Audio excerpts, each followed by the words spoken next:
여러분 성경에 보면 구약의 성도였던 이스라엘 백성들을 애굽의 종살이 하는 자리에서 이끌어내어 가나안 땅으로 인도해 가시면서 하나님께서는 이스라엘 백성들에게 3대 절기를 지키도록 그렇게 분부를 하셨습니다.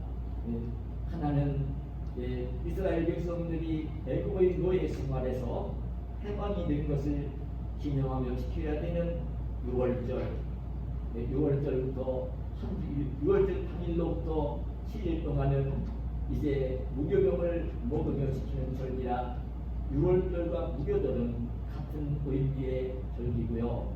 그리고 또 한 절기는 이 추수한 한 해를 보내면서 이 추수한 첫 열매를 특별히 이 여름절기에 추수하는 보리와 밀을 추수하고 난 뒤에 감사하면서 이 맥주 감사절을 지키도록 말씀을 하셨고요.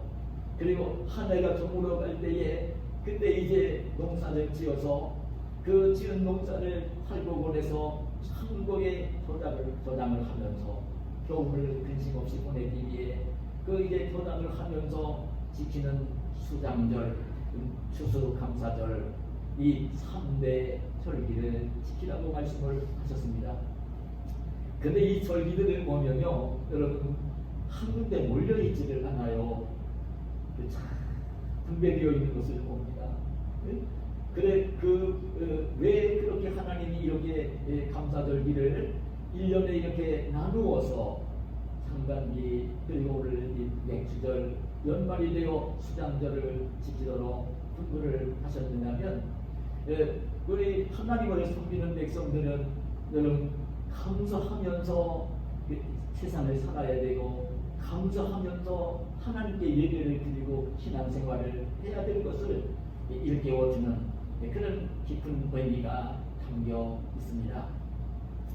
여러분 실제적으로 저는 이제 목사가 되어서 참 행복하게 복음을 전하고 그 성경 말씀을 읽고 그리고 이제 주어지는 시간들이 많으니까 책도 읽고 신문도 읽으면서 인생을 지금 이렇게 살아오면서 정말 발견하는 아주 귀한 진리가 있습니다. 여러분 인생을 책을 통해서 제가 읽은 내용들도 제 주변에 일어나는 모든 상황들을 보면서 참 깨닫는 굉장히 귀한 진리는 뭐냐면 인생을 성공적으로 살고 있는 사람들에게는 공통점이 있고요.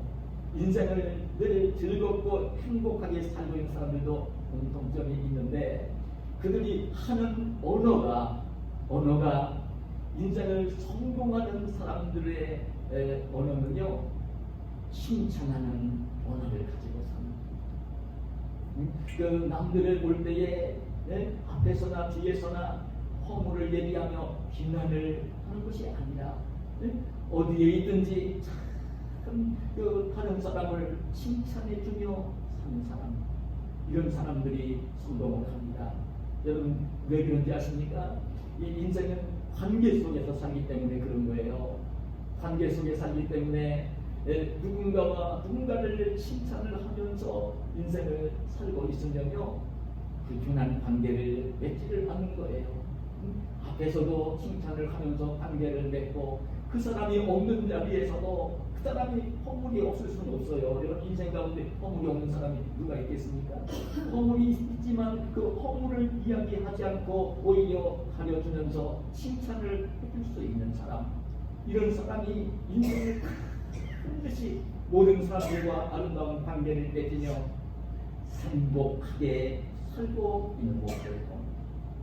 그리고 여러분 세상에서 아무리 가진 것이 많아도 여러분 권력을 아무리 많이 큰 권력을 가지고 있고 남들보다 더 많은 명예를 가지고 있고 그게 없으면 살 수는 없어요. 그리고 남들보다 더 많은 돈을 가지고 있다고 해서 절대로 행복한 것은 아니에요.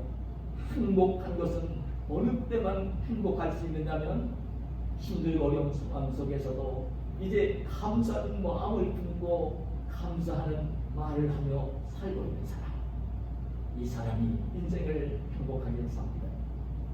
여러분들의 주님께서는 그렇게 말씀을 하신 거예요. 범사의 모든 일에 항상 감사하라. 이것이 그리스도 예수 안에서 너희를 향하신 하나님의 뜻입니다. 감사하며 살자. 여러분, 저는요 이런 말씀을 드리면 자랑으로 듣지는 마세요. 제가 빌라에 살 때는 거기 작은 빌라에 있었으니까 주민들 만나면 인사를 하며 살고 또 이렇게 반갑게 인사도 하고 그렇게 살았지만 오히려 숫자는 작았죠. 작은 빌라에 살았으니까. 그런데 제가 무릎이 아파서 하나님의 뜻이겠죠. 지금 이제 교회의 어려움을 안겨주면서도 할 수 없이 지금 상담지 아파트로 이사를 갔어요. 근데 그 이사를 하며 살면서는요, 거기는 그 한 동이만도 그게 지금 무려 그 20층인데 1층마다 그 10가구가 살고 있는 200가구가 살고 있는 참 한 동네보다도 큰 동네를 이루고 있는 거죠. 거기에 지금 살고 있잖아요. 그리고 제가 새벽에 성전에 올라오니까 새벽에는 얼굴을 볼 수 없지만 제가 이제 저녁에 그 교회에서 머물다가 퇴근을 해서 가다 보면요. 근데 거기는 그 완전히 한 층에 이렇게 10가구가 살고 있고 엘리베이터가 2대가 있어요. 저희 사는 그 동에는. 그러니까 이제 사람들이 많이 살고 있으니까 제가 퇴근해 갈 무렵이면요. 사람들이 저와 함께 엘리베이터를 타는 사람들이 거의 많이 있어요. 아마 요즘은 이제 한 통로에 2가구만 있어서 올라가면서 개인 이제 사생활보호로 그렇게 아파트를 지어가고 있지만 지금 저는 아파트는 그런 아파트 구조거든요. 근데 여러분 보시다시피 제가 한 건 모르지만 걷는 게 얼마나 불편합니다. 그냥 누가 오더라도 그냥 연약하고 금방 넘어질 것 같고 불쌍해 보이고 그런 몸을 가지고 살잖아요. 제 마음속에 우리 주님 예수님이 계시니까 제가 특별한 마음은 되진 않지만 남들이 볼 때는 그렇게 보이잖아요. 우리 교회가 지금 부흥하지 못한 이유 가운데도 가장 큰 이유가 이거라고 여기거든요. 근데 참 제가 갈 때마다 그러니까 사람들이 참 강한 사람들에게는 강하지만 약한 사람들에게는 참 따뜻한 마음을 다 가지고 있어요. 근데 제가 걸어가다 보면요, 저보다 다 건강하니까 어떤 아이들도 어른들도 저를 보면요, 그런 긍휼히 여기는 마음을 가지고 저를 바라보면서 제가 걸음이 늦으니까 엘리베이터를 금방 타지 못하니까요, 엘리베이터 문을 딱 열고는요, 저를 먼저 타라고 양보를 해요. 어른들도 그렇고 아이들도 그렇고 거의 그렇지 않은 사람들도 있기는 하지만 그런 경험을 날마다 하면서 제가 그래 엘리베이터를 올라타면서 그다음에 이제 아이를 데리고 있는 엄마, 아이를 데리고 있는 아빠가 어떤 때는 어른이 함께 타면서 저를 제가 걸음이 늦으니까 먼저 탔으면 안에서 버튼을 누르면서 문이 닫히지 않도록 해주고 이제 밖에서 먼저 저를 누르고 하라고 양보하는 분도 있고. 근데 어느 날 그걸 느낍니다. 오늘 한 아이를 데리고 한 엄마가 탔는데 늘 그렇게 저는 살지만 아이가 올라가서 엘리베이터에 서 있는 거예요. 제가 탈 때까지. 그때 타고 난 뒤에 늘 주님께서 그런 마음을 저한테 주셨어요. 아이를 보면서 참 고맙다, 감사하다, 참 고마워, 감사해 인사를 하면서 제가 그랬어요. 얘야, 보니까 참 얼굴도 예쁘게 생겼네. 근데 마음씨는 더 예쁘네. 그때 아이가 가지고 그 아이를 데리고 있는 엄마도요.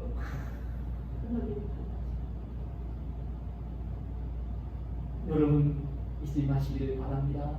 여러분 칭찬하면서 감사하면서 인생을 살아야 됩니다. 그럴 때 인생은 여러분 성공적으로 살 수 있고요, 행복하게 살 수 있는. 제가 이 목사의 신분을 밝히지 않고 생활하고 있으니까 잘은 모를 거예요. 옆집에 살고 있는 사람은 목사인 줄 알 것이고요. 지난번에 제가 간증을 한 게 있지만 제 차를 긁어서 그냥 그래도 많이 안 긁혀서 그냥 두라고 했을 때에 그때 제가 교회에서 늦게 머물러서 이제 집에 앞에 갔다는데 할 수 없이 내가 늦게 갈 수밖에 없다는 신분을 밝히면서 얘기를 한 사람밖에는 제가 목사인 걸 모를 거예요. 그런데도 느끼는 건 있어요. 저들 보면 한 사람도 저에게 불편하게 얼굴을 대하는 사람은 없어요. 제가 먼저 오면 인사를 하고 그런 마음을 가졌더니요. 그게 얼마나 마음이 평안한지 모릅니다. 여러분, 우리 하나님의 사람들은 이 땅을 살면서 정말 잊지 말아야 될 것은 여러분 감사를 하면서 인생을 살아야 하는 것입니다. 그럴 때의 인생은 행복하고 편안하게 살 수가 있는 것이죠. 여러분, 오늘 이제 제가 본문을 선정한 이 감사 드릴 때 좀 제가 본문으로 이 말씀을 본문으로 선정을 하면서 설교를 하는 그런 그 본문인데요.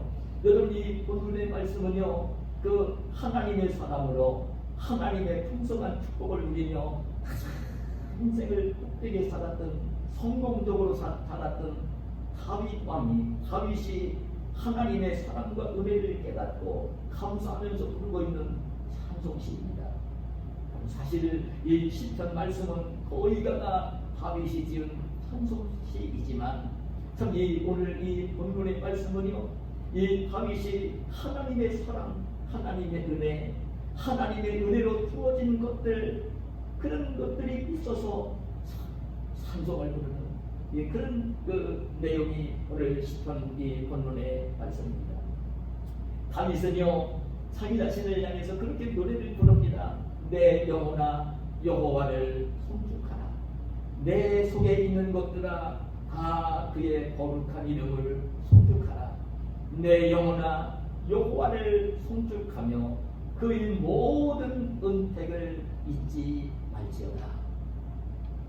여러분, 우리 사람들은 이 눈에 보이는 육신만 가진 게 아니라 이 육신 속에 담겨있는 영혼이 있잖아요. 마음을 담고 있고 정신을 담고 있고 생각을 담고 있는 영혼을 담고 있잖아요. 그 실체는, 육신은 그 영혼을 담고 있기 때문에 필요한 것이지 실체는 영혼이잖아요. 근데 다윗이 자기 영혼, 자기 실체를 향해서, 자기 자신을 향해서 이런 권면을 하며 이런 하나님 그 영혼을 향해 찬송을 하라고 다짐하며 자신을 향해 권면을 하는 이 말씀을 보는 것입니다. 송축하라는 말씀은 찬송하라, 찬양하라는 말씀입니다. 그리고 그의 모든 은택을 잊지 말지어다. 하나님의 모든 은택을 잊지 말라는 것입니다. 여러분, 오늘 본문에 보면 특별히 은택이라는 말을 쓰고 있습니다. 하나님의 모든 은택을 잊지 말라. 은택이라는 말이 뭘까요? 여러분, 은택이라는 말, 여러분, 은혜라는 말을 많이 들어봤을 것 같은데 은택이라는 말은 많이 안 들어봤을 거예요. 여러분, 그 원문에 보면 이 은택이라는 말이 그 히브리 말로 에블라이브라는 말로 나와 있고요. 이 말을 영어로 번역을 할 때는 이 은택이라는 말을 베니피트라는 말로 번역을 해놓고 있고요. 우리 말로 번역을 할 때에 은택이라는 말로 지금 번역을 해서 우리가 읽도록 하는 것을 볼 수 있습니다. 그 은택이라는 말은 이게 한문으로 은혜 은자에다가 독택자입니다. 은혜 독택자입니다. 그래 이게 무슨 의미냐면, 그래 저희 국어사전을 찾아봤더니 우리말 은택이라는 말은 은혜로운 독택이라는 뜻입니다. 은혜로운 독택, 은혜로 주어진 것들. 여러분, 은혜는요, 내가 노력한 것 없이 값없이 나에게 그냥 주어지는 그런 것이 있을 때에 그걸 은혜라는 표현을 쓰고 있고요. 은택이라는 말은 결국 무슨 얘기냐면, 그렇게 은혜로 말미암아 나에게 주어진 것들, 은혜로 말미암아 나에게 주어진 것들, 그걸 여러분 은택이라는 말로 오늘 이 하나님 말씀은 표현을 하고 있는 것을 보는 것입니다. 근데 오늘 이 다윗이 고백하는 내용을 보면요, 다윗이 그 하나님의 은혜로 말미암아 주어진 은택, 그런 은택들을 몇 가지를 열거를 하면서 자기 영혼을 향해 찬송하라고 감사하며 살라고 권면을 하는 내용을 보여줍니다. 제일 먼저 이 다윗이 그 하나님이 자기에게 은혜로 주어진 은혜 가운데 첫 번째로 그 고백을 하는 내용을 보면 3절 상반절에 이렇게 고백을 해요. 그가 내 모든 죄악을 사하시며 그가 내 모든 죄악을 사하시며 그는 여호와 하나님이 내 모든 죄악을 사하셨다. 여호와 하나님이 내 모든 죄를 다 용서해 주셨다. 그걸 이제 잊지 말라는 거예요. 그 은택을 잊지 말고 하나님을 찬송하고 하나님께 감사하며 살라는 것입니다. 다윗은 알았어요. 다윗은 뭘 알았는가 하면 다윗은 자기가 어머니 모태에서 출생할 때부터 어머니가 죄악 중에 자기를 잉태를 하고 자기가 태어날 때부터 죄성을 가지고 태어난 죄인인 것을 다윗은 알았어요. 여러분 시편 51편 5절에 보면 내가 죄악 중에서 출생하였으며 어머니가 죄 중에서 나를 잉태하였나이다.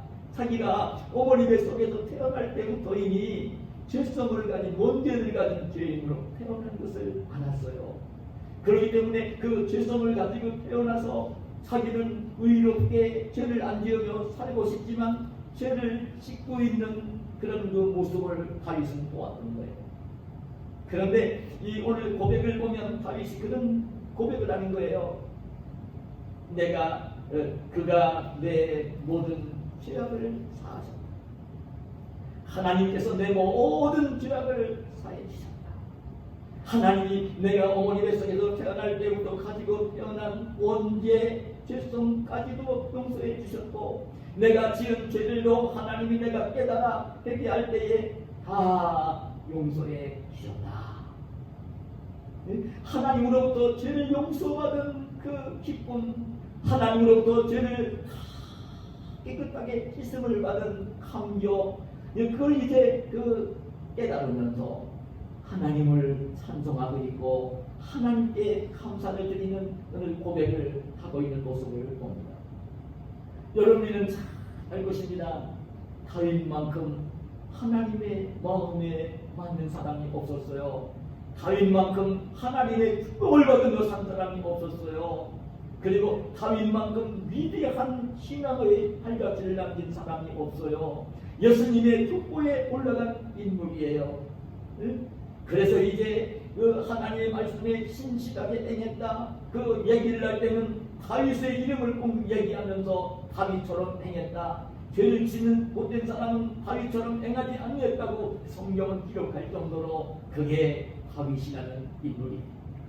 그런데 여러분 알지만 다윗도 일생일대에 그 자기 부하였던 우리아의 아내 밧세바와 가늠죄를 짓고 그 은퇴하려고 시도를 하다가 안 되니까 우리아를 전쟁터에 내보내 한적살인을 하고 우리아의 아내 밧세바를 자기의 아내로 데리고 오는 정말 파렴치한 폐륜적인 범죄를 한 것을 보다.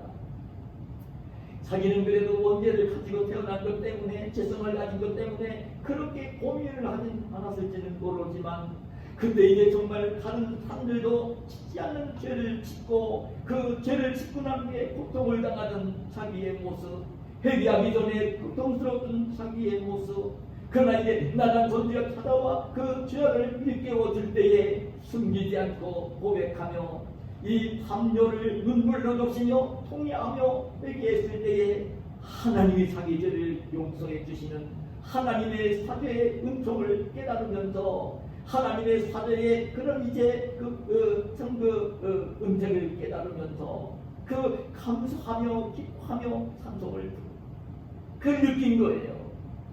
그가 하나님이 내 모든 죄악을 사하셨다.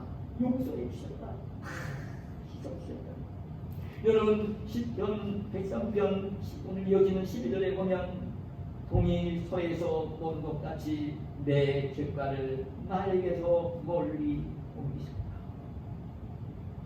내가 지은 죄를 동이 소의 돈과 소는 마땅할 수 없는 것입니다.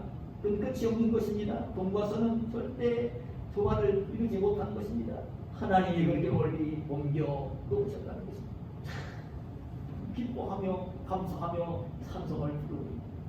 저는요, 우리 성도들이 이제 다윗뿐만 아니라 정말 하나님의 형상대로 지음받은 사람들이라면, 하나님의 형상대로 지음받은 사람들이라면, 그리고 그 하나님의 형상을 지니고 살고 있는 하나님의 사람이라면 이 땅을 살면서 가장 기뻐하고 감사하고 감격하고 해야 될 일이 뭐냐?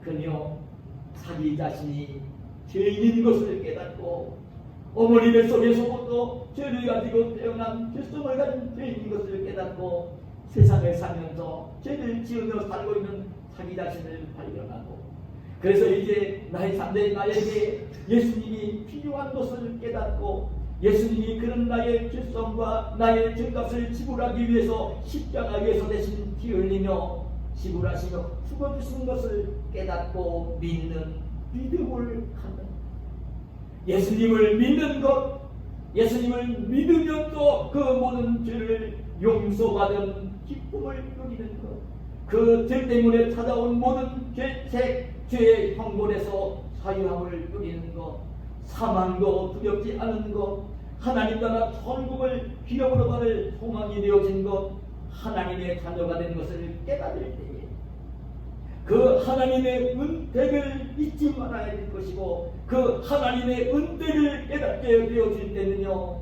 하나님이 주시는 넘치는 기쁨과 넘치는 평강과 넘치는 의로움이 있고 감사가 있고 찬송을 부르지 않을 수가 없는 것이죠.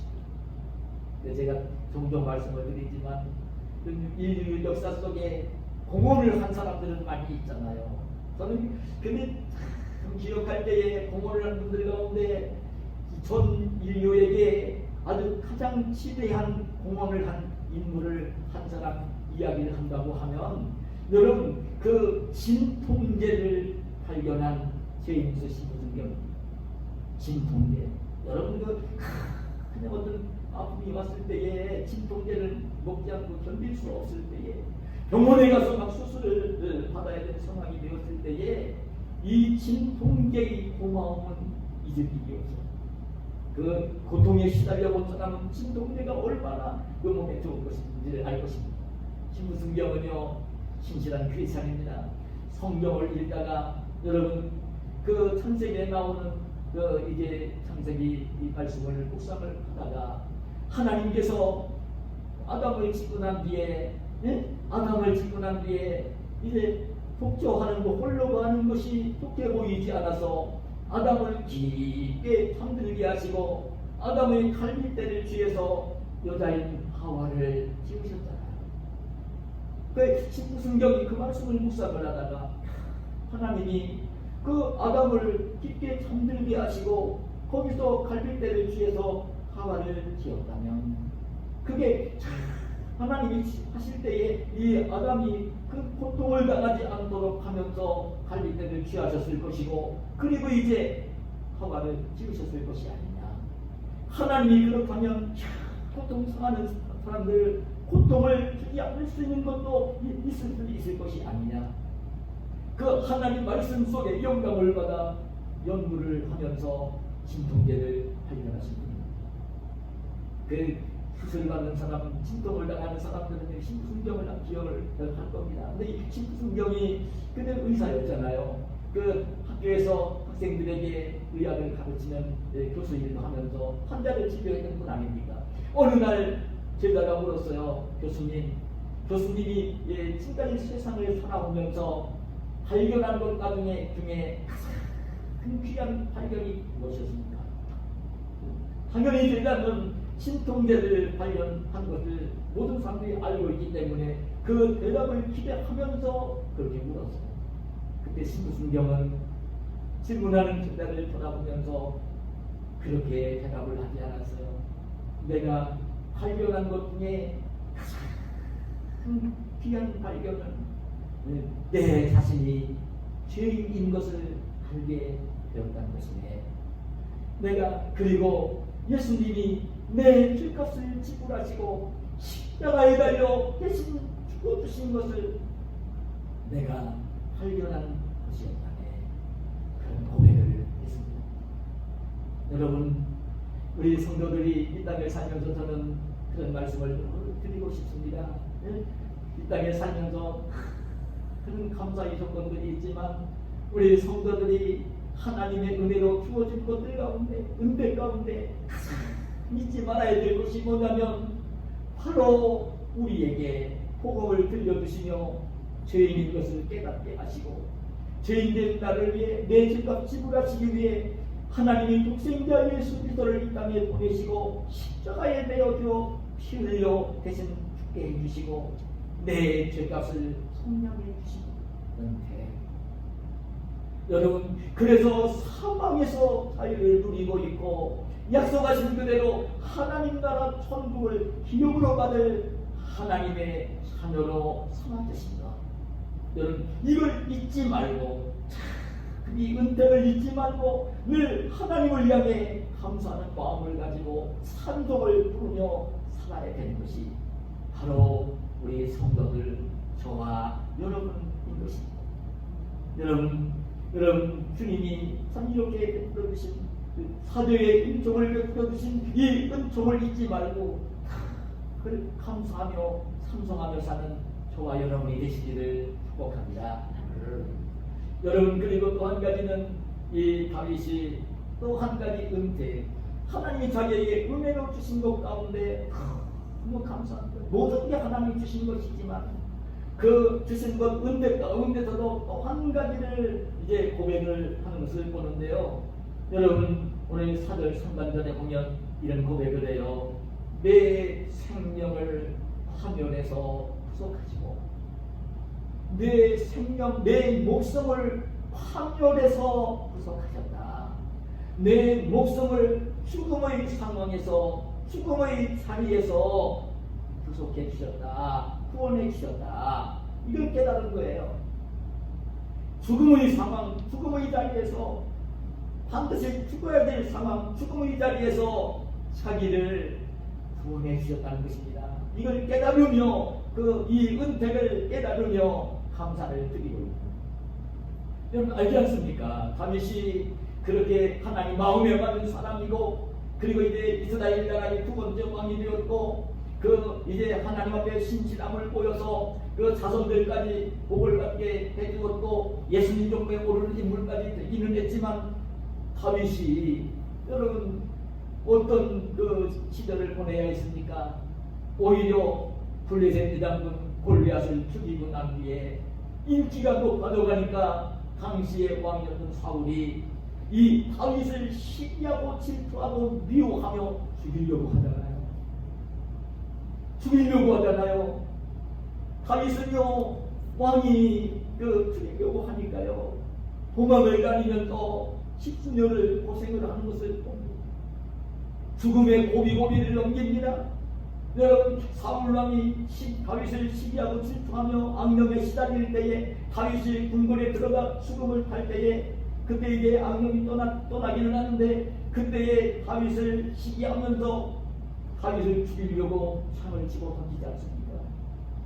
가까스로 그 창을 피한 다윗이 집으로 도망을 갔더니요, 이 군사를 보내서 자기를 잡아오라고 시키지 않습니까? 그때는 골리앗 죽이고 난 뒤에 그 사울왕이 딸이었던 미갈과 결혼을 해서 가정을 이루고는 있었지만 집으로 도망을 왔더니요, 그 왕이 군사를 보내서 자기를 죽이려고 잡아오라고 시킨 거예요. 그건 얼마나 이깁니까? 근데 그때는 놀랍게도 사울왕이 딸이면서도 아내가 되어 있는 미갈이 창문을 열고 이제 그 창밖으로 달아내리며 이 다윗을 살립니다. 그 너무나 역설적이지만 이 사울왕은 자기가 죽고 난 뒤에 자기 아들 요나단이 왕위를 물려받아야 될 것인데, 다윗의 인기가 높으니까, 다윗이 물려받을 것 같으니까 다윗을 죽이려고 하는 것인데, 사울왕의 아들인 요나단 왕자가 성령의 감동하심 속에 오히려 왕이 아버지가 다윗을 죽이려고 하는데 다윗 편을 들면서 다윗을 보호하면서 다윗을 피난을 시키는 하나님의 손길이죠. 하나님의 도우심의 손길이죠. 여러분 죽음의 고비고비를 얼마나 이 다윗이 겪었는지 모릅니다. 근데 하나님이 그런 파멸에서 생명의 파멸에서 죽음을 당할 상황에서 고비에서 그 자리에서 자기를 구원해 주신 하나님의 손길 그 은혜를 깨달으며 감사하며 찬송을 부르는 모습을 보는 것입니다. 저는 이 말씀을 묵상을 하면서 저는 그래 늘 보면 신문을 보고 책을 읽다가 하게 되면 우리 성도들과 나누기 위해서 스크랩을 하고 사실은 제 소재에 가면 파일들이 수십 건이 있어요. 스크랩을 하면서 제가 이제 그 목회를 하는 사람인데 여기 보니까 우리나라에 여러분 1년에 죽어가는 사람이 한 1년에 한 30만 가까이 되니까요. 하루에만도 죽어가는 사람이 몇 명씩이냐면요 800명이 넘어요. 한 날 한 날에 죽어가는 사람이 800명이 넘어요. 오늘 하루 동안도 800명이 넘게 죽어갈 거라고요. 그곳에서. 근데 여러분 죽어가는 사람들 볼 때는요 사연 있어요. 누구 한 사람 그냥 살아온 사람이 없어요. 우리가 사랑하는 가족들을 사별할 때 겪었지만 그 죽어가는 사람들 보면 누구 한 사람 그냥 그렇게 예인 것이 없어요. 구구절절 사연이 있는 그런 이제 죽음들이 800명 이상이 우리나라에서만 죽어가고 있고요. 그게 너무나 아픈 것은요. 그 중에도 교통사고로도 한 해에 죽어가는 사람이 지난 2029년 보니까요. 작년 통계는 안 나왔고요. 보니까 20.4명. 하루에만도 이 교통사고를 당해서 죽어가는 사람이 20명이 넘어요. 그리고요 하루에만도 이 땅을 사는 게 너무 괴로워서 너무 고통스러워서 안 살고 싶어서 스스로 극단적인 선택을 하는 사람이 40명이 넘어요. 그 젊은 애들도 있고요. 그 중에 나이 든 분들도 있고요. 하루에 자기 스스로 이 목숨을 끊는 사람이 40명이 넘어요. 여러분 또 너무 아픈 이야기는요. 살아보려고 애를 쓰면서 정말 돈이 없어서 생활이 좀 어렵고 돈이 없어서 이제 학교 온 거 어려워가지고요. 돈을 벌어야 생활이 되고 돈을 벌어야 학교를 갈 수 있으니까 어떤 사람이 이제 직업으로 또는 알바로 이 산업 현장의 근로자로 일을 하다가 하루에 사고를 당해서 산업 현장에서 젊은 사람, 나이 든 사람들 그 가질 것 없이 죽어가는 사람이 4명이나 우리가 살고 있는 산업 현장입니다. 여러분 이 중에서 하나님의 예의가 있을 수 없어요. 제가 여러분들 대전에 제가 그 간증을 한 적이 있지만 저 자신도요 세상에 살면서 죽음의 고비를 저는 죽음의 고비라는 말을 저 대전에는 그게 실감을 못했다가 실감을 정말 한 적이 있었어요. 설명을 간증을 한 적이 있는데 이거 대전입니다.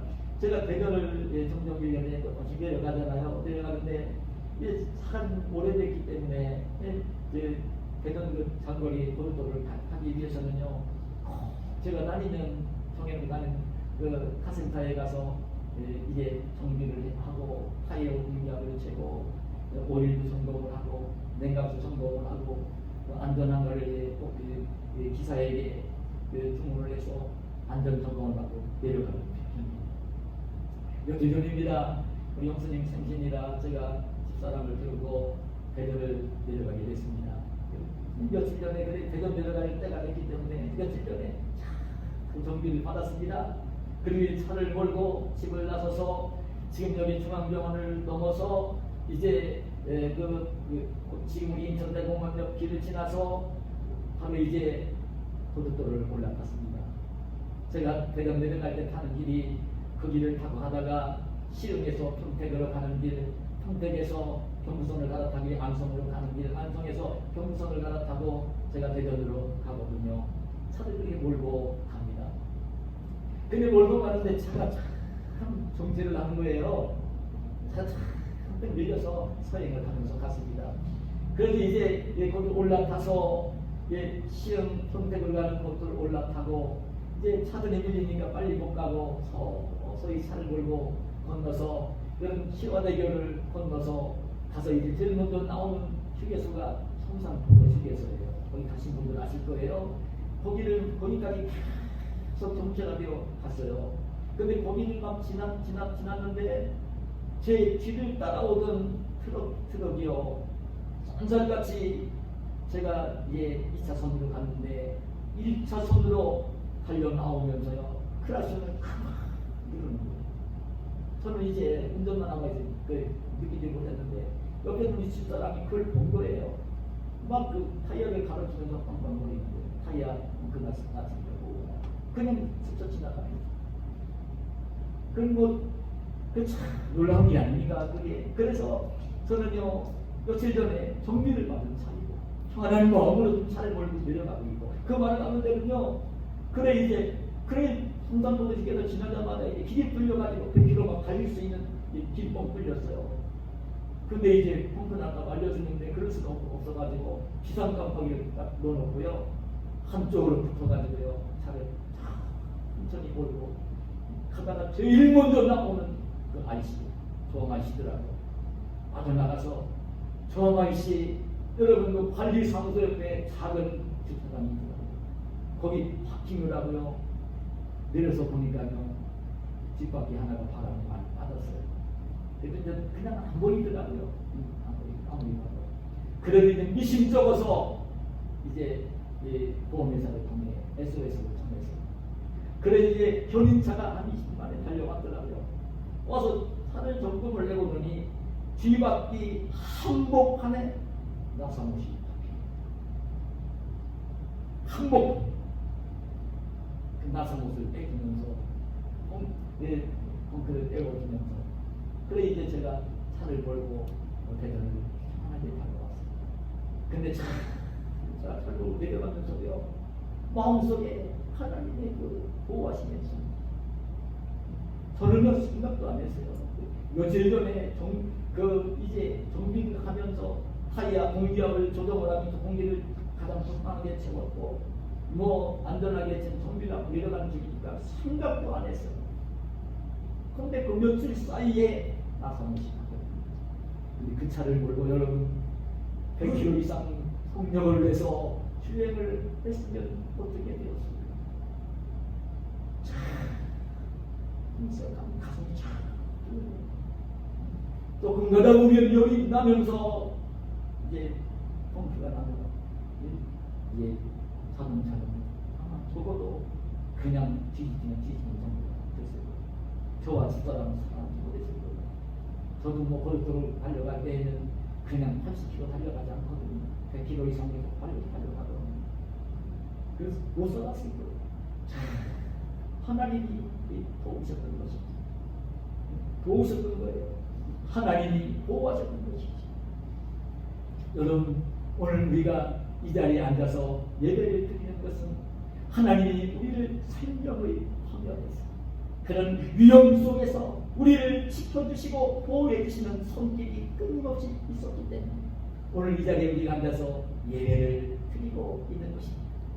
우리 하나님의 사람들을 이 하나님의 보호하시는 인도하시는 손길을 결코 잊지 말아야 됩니다. 우연히 되어지는 일은 하나도 없어요. 하나님의 사람들에게 하나님의 보호의 손길을 끊임없이 경험하며 감사하며 찬송하며 사시는 저와 여러분이 되시기를 축복합니다. 그 다음에 또 한 가지는요, 뭐라고 다윗이 고백을 하냐면 나는 모두를 보면서 많은 은혜를 입었어요. 좋은 것으로 내 소원을 만족하게 하사 내 청춘을 독수리같이 새롭게 하십니다. 좋은 것으로 내 소원을 만족하게 해주십니다. 좋은 것으로 내 소원을 만족하게 해주십니다. 다윗은 늘 청춘으로 살았어요. 내 청춘을 독수리같이 새롭게 해주십니다. 네, 좋은 것으로 다윗의 소원을 만족해 해주셨다는 것입니다. 여러분, 다윗의 소원이 무엇이었을까요? 다윗의 소원이 무엇이었을까요? 다윗의 좋은 소원이 무엇이었을까요? 다윗이 품은 좋은 소원은 하나님이 다윗에게 함께 하신 소원이었어요. 근데 하나님께서 다윗에게 함께 하신 좋은 소원이 도대체 무엇이었을까요? 여러분들 다윗을 보면서 듣는 지명성이 바로 그것입니다. 지금 우리가 늘 말씀을 드리고 듣고 있지만 다윗은요 이스라엘 나라의 왕이 될 만한 가문에서 태어난 사람이 아닙니다. 다윗은요 예루살렘 도성에서 왕의 아들로 태어난 것도 아닙니다. 제사장의 아들로 태어난 것도 아닙니다. 선지자의 아들로 태어난 것도 아닙니다. 그 왕을 섬기는 대장군 큰 신하들 사돈으로 자녀로 태어난 사람이 아닙니다. 다윗은요 저 베들레헴 속에 있는 작은 시골 성에 있는 그것도 이제 양들을 치고 있는 목자였던 이새의 아들로 태어난 사람이에요. 그것도요 이새에게는 7명의 아들이 있었어요. 7명의 아들들 가운데서도 막내 7번째 아들로 태어난 아들이에요. 아무도 눈여겨보지 않는 사람이었다. 아무도 눈여겨보지 않는 사람이었어요. 그렇게 위대한 사람이 될 사람이 사실은 그 모든 조건을 볼 때는 하나도 없었다고요. 하나도. 근데 놀라운 건 뭐냐면 그래도 하나님의 뜻이죠. 하나님의 정하신 뜻이 있기 때문에 그렇죠. 다윗이 어린 청년 시절 아버지의 양떼를 돌보고 있을 그때에 그 당시에 사울왕이 있었긴 했지만 이스라엘 나라의 제사장으로 그 선지자로 사사로 사울왕이 생기기 전에는 왕노릇까지 했던 사무엘 선지자가 하나님의 음성을 들었습니다. 사무엘에게 분부를 하죠. 베들레헴 성에 가면 이새의 아들들이 있는데 이새의 아들들 가운데 하나를 기름 부어 이스라엘 나라의 왕으로 세워야 됩니다. 그때에 이 사무엘이 하나님의 명령을 순종을 해서 베들레헴 성으로 가서 이새의 아들 가운데 기름을 붓는데 그게 누구였느냐면 이새의 아들들 가운데도 막내였던 이 다윗이었습니다. 소년 시절이었어요. 그런데 이 다윗은 그때에 사무엘 선지자가 와서 자기에게 기름을 부으면서 장차 이스라엘 나라의 왕이 될 것이라는 그 소원을 준비할 때에 꿈을 갖게 할 때에 다윗은 그 소원의 꿈을 마음속에 품었어요. 소원을 품었어요. 꿈을 품었어요. 이스라엘 나라의 왕이 될 것이라는 꿈을 품었어요. 근데 그 꿈을 꾸었기 때문에 소원을 가졌기 때문에 금방 이루어지면 얼마나 좋겠습니까? 꿈과 소원이 금방 막 이루어지면 얼마나 좋겠어요. 그러나 그 소원과 꿈을 가졌기 때문에 다윗이 당한 고난은 오히려 사울왕이 죽이려고 함으로 도망을 가져야 되고 죽음의 고비를 넘겨야 되고 눈물 흘린 골짜기를 그감의 골짜기를 끊임없이 다녀야 되는 다윗이었지만 특이한 게 뭐냐면요, 다윗은 고난을 당하면서도 하나님이 자기에게 붙게 하신 소원, 하나님 영광을 위해 하나님 백성들을 위해 많은 일을 하겠다고 하는 왕이 되겠다고 하는 소원 꿈으려 끝까지 포기하지 않고 어떤 환경을 만나고 그것 때문에 좌절하지 않냐고 꿈을 가지고 인내하며 노력하며 참으며 기다립니다. 그랬을 때에 하나님께서는 다윗의 좋은 소원을 만족하게 해주십니다. 그리고 그래서 이스라엘 나라의 왕으로 세워주십니다. 이 은혜와 축복을 은택을 이 다윗에게 입혀주었는데 그를 깨달으면서 이 다윗이 하나님을 찬송하며 하나님께 감사하고 이 모습을 보여줍니다. 저는요, 우리 성도들도 목사도요, 그런 마음을 갖고 싶어요. 적어도 예수님 믿고 그 하나님의 자녀로 이 땅을 살고 있으면, 성령으로 오신 예수 그리스도를 마음속에 모시고 있으면 이미 그 자체가 세상에서는 다른 사람과 비교할 수 없는, 그런 축복을 받은 사람이에요. 그런데 그 축복을 받기 위해서는 여러분, 하나님의 은혜와 축복을 예수님 안 믿는 대통령, 예수님 안 믿는 장관, 예수님 안 믿는 국회의원, 예수님 안 믿는 사장, 예수님 안 믿는 시장, 예수님 안 믿는 어떤 부자보다도 귀한 사람이 된 것입니다. 정말 성령으로 오신 예수 그리스도를 마음속에 모시고 있다면 가장 귀하고 복된 사람이 된 것입니다. 자기 자신을 깨달아야 됩니다. 그럼 예수님을 마음속에 모시고만 있다면 여러분, 그러면 알아야 될 내용이 뭐냐면 그 예수님이 나에게 오셔서 내 안에 계시면서 나에게 함께 하시는 좋은 소원이 있습니다. 꿈이 있습니다. 너무나 귀한 나이기 때문에 나를 통해서 하나님이 기뻐하시는 일을 하고자 하시는, 나를 통해 하나님의 영광을 드러내기를 원하시는 소원을, 꿈을 갖게 하십니다. 내가 이 땅에서 남들과 같이 참 호화롭게 그렇게 영화롭게 자유롭게 살기 위한 그런 것보다는, 그런 소원과 꿈보다는 하나님 나라, 하나님 영광을 위해서 장차 이 땅을 떠나게 될 건데, 누구나 떠나게 될 건데, 그 하나님 나라에 올라가서 하나님 나라에서 상받고 가장 존귀한 사람으로 이 땅을 살게 하시기 위한 소원을, 꿈을 마음속에 품게 하신다. 품게 하신다면 예수님 믿는 사람들은 그런 소원, 꿈을 가져야 됩니다. 그 소원과 꿈이 무엇인지를 알아야 됩니다. 하나님 나라 올라갈 때 가장 귀한 것들로 상받으며 영생 복나들이 하나님의 자녀가 되었다고 한다면 하나님 나라에 올라가서 그 상받을 자로 이 땅을 귀하게 살아야 되는데, 그럴 때는 하나님이 넣어주신 소원, 하나님이 넣어주신 꿈, 좋은 소원, 좋은 꿈을 포기하지 말고 인내하며 기다리며 갈등하며, 하나님은 그 좋은 소원을, 꿈을 이루어 주시는 분입니다.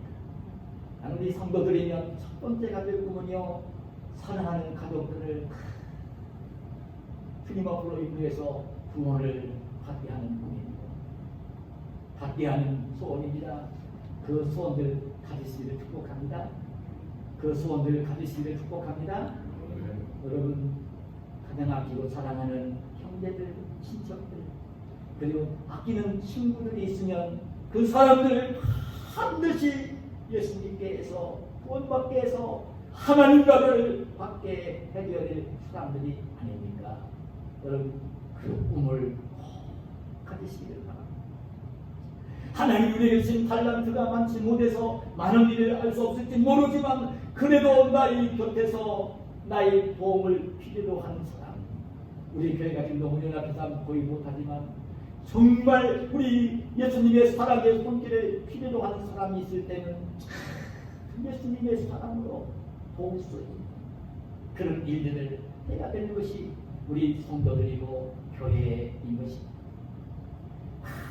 반드시 선한 소원을 품고 좋은 꿈을 가지고 사는 저와 여러분, 우리 부광교회도 지금 개발되는 이 지역 시기를 맞이하고 있지만, 그래도 주님 오실 날까지 우리 교회 성도들이 아름답게 뭉쳐서 예배를 드릴 그런 성전도 마련이 되어지고, 그리고 이제 정말 지금보다 이 초라한 모습이 아니라 많은 성도들이 모여 예배를 드릴 수 있는 교회가 되어지고, 하나님 나라를 확장해드리는 아름다운 교회가 되어지고, 주님이 축복하시는 이 교회의 모습을 꿈을 가는 소원을 가는 저와 여러분이 되시기를 소원합니다.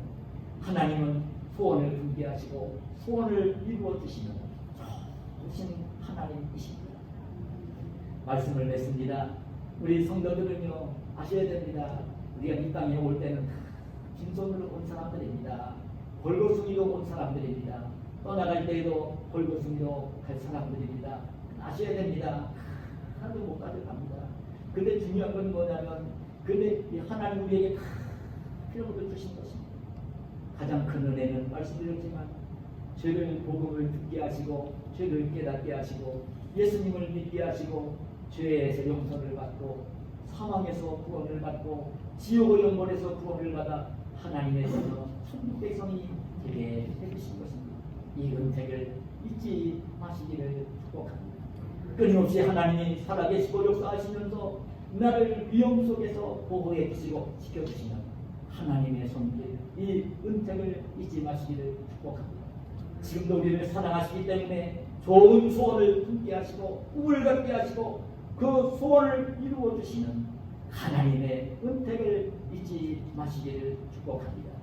이 하나님의 은택을 깨달으며 하나님께 찬송하며 감사하며 사시는 저와 여러분이 되시기를 예수님의 이름으로 축복합니다. 하나님 감사합니다. 오늘도 우리를 사랑하셔서 맥주감사주일 예배를 은혜 중의 평안 속에 드리게 하시고 오늘 이 시간에 우리가 들어야 되는 하나님의 말씀을 들려주시오니 감사합니다. 주님, 저희들이 이 땅에 사는 날 동안 예수님 믿는 사람으로 하나님의 자녀로 반드시 성공하는 사람, 행복하게 사는 사람, 하늘나라에 가서 상 받는 사람들이 되게 하여 주시옵소서.